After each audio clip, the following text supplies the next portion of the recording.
Assalamualaikum. Hai, salam sejahtera. Apa khabar anda semua? Okay, saya berharap bahawasanya anda semua berada dalam keadaan yang cukup sehat, cukup bertenaga dan cukup bersemangat untuk mengikuti online learning class kita pada kali ini. Okey, dan di mana untuk sesi pada hari ini saya telah memecahkan topik kita pada beberapa sesi supaya mudah untuk anda akses dan juga mudah untuk anda melakukan rujukan pada masa akan datang. Okey, untuk topik hari ini insya-Allah kita akan melihat berkaitan dengan chapter kita yang pertama iaitu linear DC power supply. Kenapa kita perlu belajar berkaitan dengan DC power supply ni? Saya percaya bahawasanya anda sebelum ini mungkin pernah menggunakan, bukan saja mungkin lah, saya rasa confirm anda pernah menggunakan DC power supply. Cuma mungkin anda tidak alert. Apakah itu DC power supply? Dekat mana kita gunakannya dalam kehidupan seharian? Dekat mana ataupun macam mana DC supply itu dihasilkan. So itu adalah fokus kita untuk hari ini untuk mengetahui apa itu sebenarnya linear DC power supply. Okey, ini adalah topik outcome yang menggariskan apa yang perlu anda capai setelah habisnya chapter ini. Di mana kalau kita lihat, basically ada 6 topik outcome yang perlu kita capai. Okay. The first one is to remember operations of DC power supply circuit. The second one is understand diode as wave rectifier. The next one is apply filter in power supply circuit. Then apply voltage regulator in power supply circuit. Next one is apply voltage divider circuit, and the last but not least is to apply full wave rectifier, pi filter and Zener diode voltage regulator circuits in a power supply unit. Dan actually saya percaya bahawasanya some of the topic outcome awak dah cover pun dalam chapter dalam subjek ataupun kursus semester sebelum ini seperti semiconductor lah. So saya rasa ini adalah satu bonus di mana ia dapat memudahkan anda untuk memahami dengan lebih lanjut berkaitan dengan DC power supply. Okay, so seperti yang saya mention sebelum ini, kenapa kita perlu tahu apa itu DC power supply?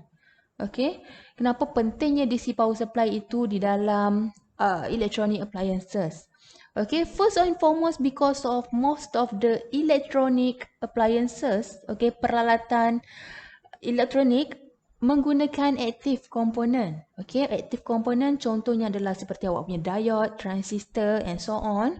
Okay, di mana komponen-komponen aktif ini memerlukan DC voltage source untuk beroperasi.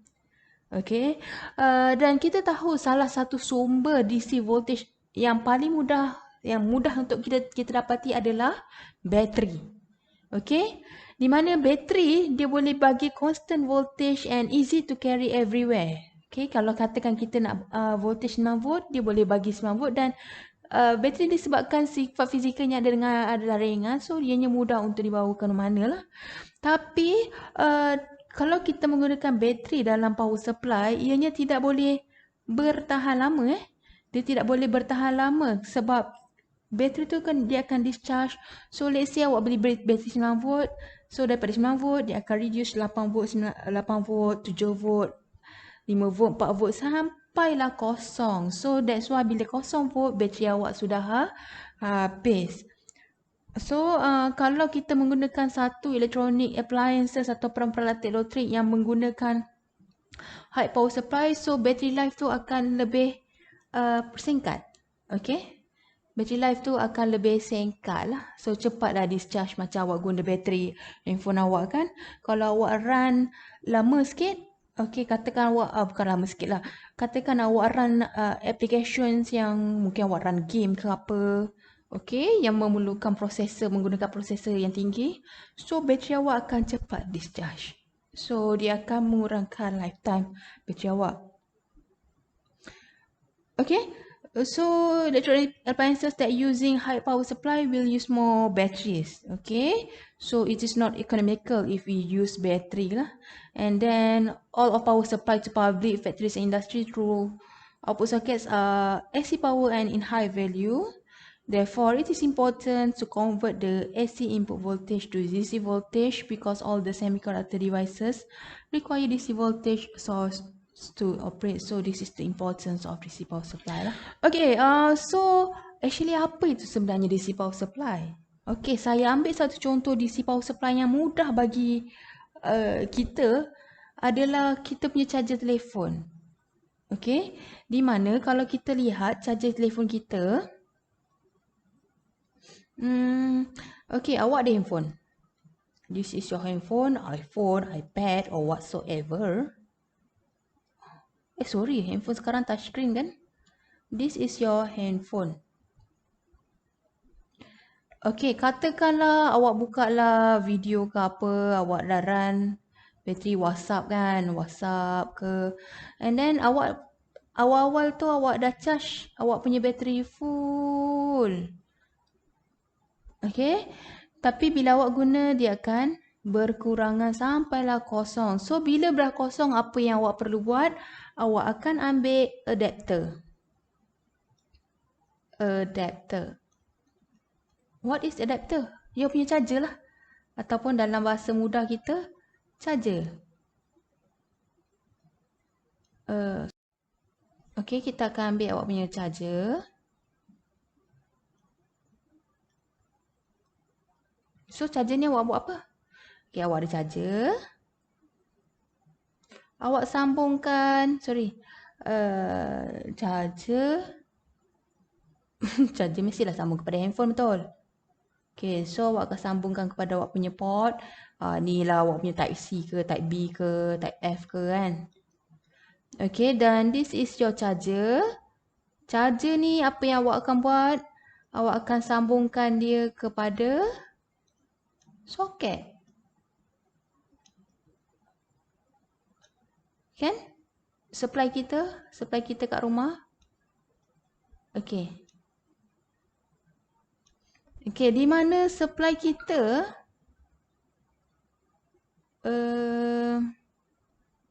supply kita basically, okay, kita punya rumah kita adalah single phase, right? So, supply daripada rumah kita adalah, minta maaf lah ya, baru nak belajar ni. Supply kita adalah 240 volt AC. Dan bateri awak, katakan bateri awak adalah 9 volt. Aduh. Bateri awak adalah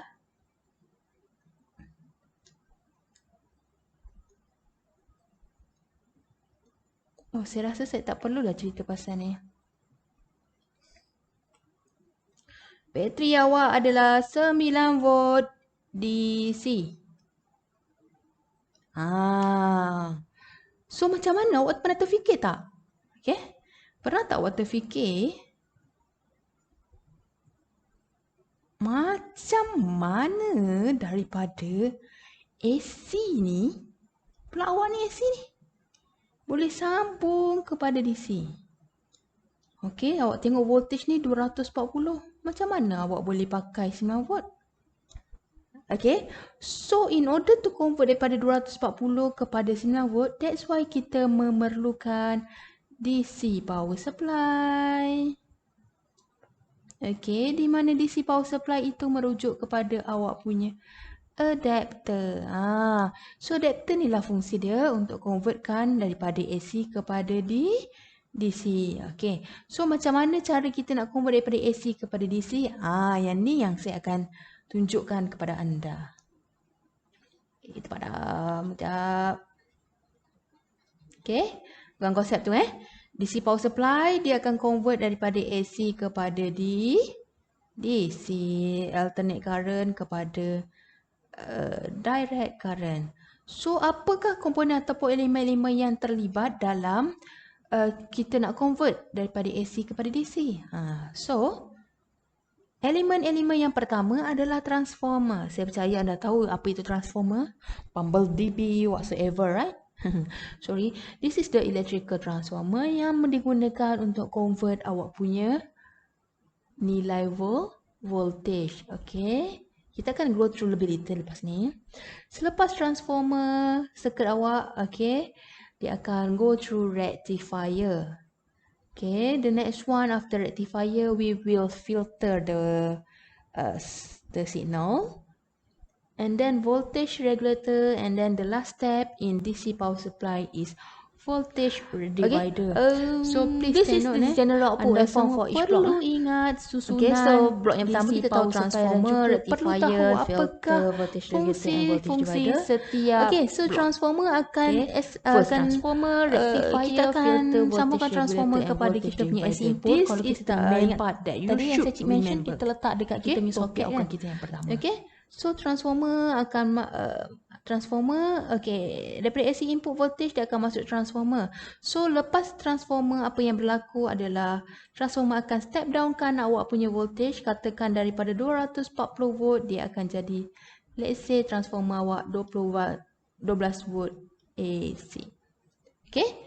Okay, and then lepas transformer, kita punya signal akan go through rectifier, di mana rectifier akan rectify awak punya signal daripada AC kepada DC. This is the first step of producing the AC power supply. This is the first step lah. Not the first step lah. It's just that you can see that this is the first waveform where your signals is look like a DC supply, because it will have because it will only have one directions. If positive, positive. If negative, negative. And then we will filter out the waveform from the rectifier to get a smoother DC signal. And then voltage regulator will try to regulate your DC signals. Okay, which voltage regulate means that your circuit will try to maintain your voltage. Let's say your equipment required 5 volts, so voltage regulator will try to keep your voltage at 5 volt level. Okay, and then voltage divider will divide your DC signal into several levels. Let's say you have an equipment such as the easiest one is your laptop. Okay, some of the part require 12 volt, some of the part require 5 volt. So voltage divider will divide it. Maybe the first one you will have 12 volt DC, and then the second one you might have 5 volt DC. Okay, so this is the functions of voltage divider. Okay, so this is the detail about the function of each block. Okay, secara terperinci lah fungsi-fungsi block diagram tersebut. Okay, so first kali kita tengok transformer. Okay, so transformer is used to change the 240 volt AC input voltage to the required value as I mentioned before. Okay, kita bisa apply 240. So kalau katakan kita punya handphone menggunakan 12 volt, so transformer ni akan step downkan kita punya voltage daripada 240 kepada 12 volt. Okay, di mana dia tidak semestinya 12 volt lah, ianya bergantung kepada aplikasi anda. Dan biasanya transformer yang kita gunakan adalah daripada jenis step down. Okay, because of DC voltage is lower compared to AC voltage. So normally or absolutely we will use step down transformer. And then one of the function of the transformer, another function of the transformer is to isolate. Okay, untuk mengasingkan rectifier circuit from voltage source. Okay, kita nak isolate ataupun kita nak asingkan part daripada AC supply kepada kita punya rectifier. That is the functions of the transformer, but you should remember the first one is to step down the voltage. And then the second one is rectifier. Okay, rectifier is try to convert the alternate current input signal into a pulse attenuated direct signal. Okay, di mana dia cuba untuk mengubah input signal anda daripada AC signal tadi kita lihat, dia akan ubah kepada direct current. Okay, lupa lah saya nak mention.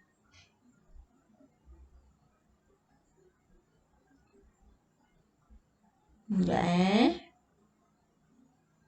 Okay, anda ingat-ingat lagi tak? AC signal. Mana pointer saya ni? Okay, ni.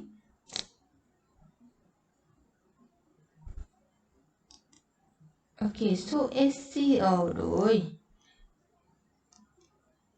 Okay, so kita ingat lagi tak? AC signal. AC signal. Macam mana AC signal? Okay, so kita tahu AC signal. This is the waveform dia. This is your, let's say this is your VAC. Okay, di mana AC signal, kalau kita lihat kita punya signal ada positif dan juga ada negatif. Signalnya berubah-ubah daripada positif, negatif. Katakan AC signal awak bernilai 240 volt. So, dia akan pergilah 240 volt positif, 240 negatif dan seterusnya. Okay, so DC pula. Okay, so rectifier ni apa yang dia akan buat?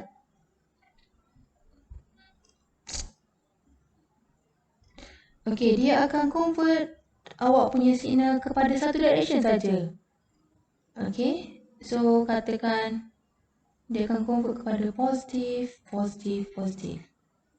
This is your VAC juga, tapi dia dalam satu direction saja, iaitu dalam positif. Direction waveform awak juga boleh jadi negatif lah. Okay, so that is rectifier. So fungsi dia adalah untuk convert the alternate current input signal to a pulsating display signal. So ni alternate current signal, and then this is your pulsating direct current. Okay, so the next one is filter. So filter ni konsep dia sama macam filter kat rumah awak. Kalau kita ada filter air, tak kisahlah kubik, kuku ke whatsoever, fungsi dia adalah untuk menapis air awak. Kita nak air yang kita dapat kat kita adalah air yang bersih, betul? So filter ni fungsi dia untuk buangkan segala kekotoran, cuma dapatkan kita ataupun supplykan kita air kepada kita, air yang bersih. Sama juga macam DC power supply. Okay, di mana filter ni kita tak nak fluctuationnya. Yang ni, benda ni semua kita tak nak.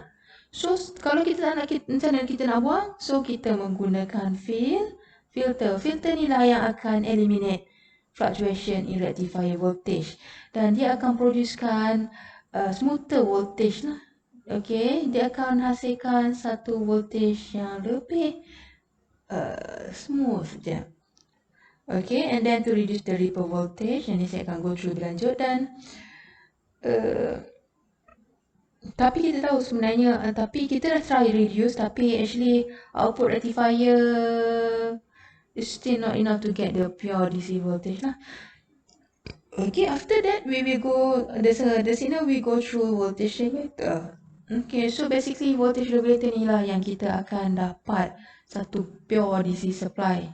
Okay, katakan. Okay, so voltage regulator fungsi dia adalah untuk stabilize the output voltage.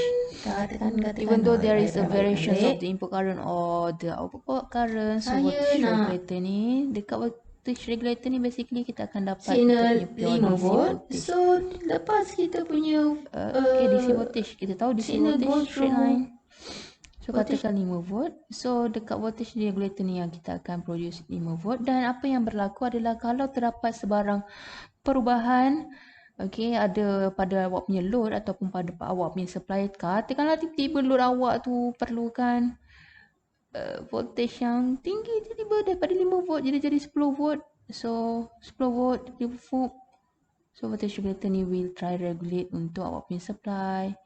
Jadi 5 volt. And then the last one is your voltage divider. So the voltage divider is something that you should be familiar about.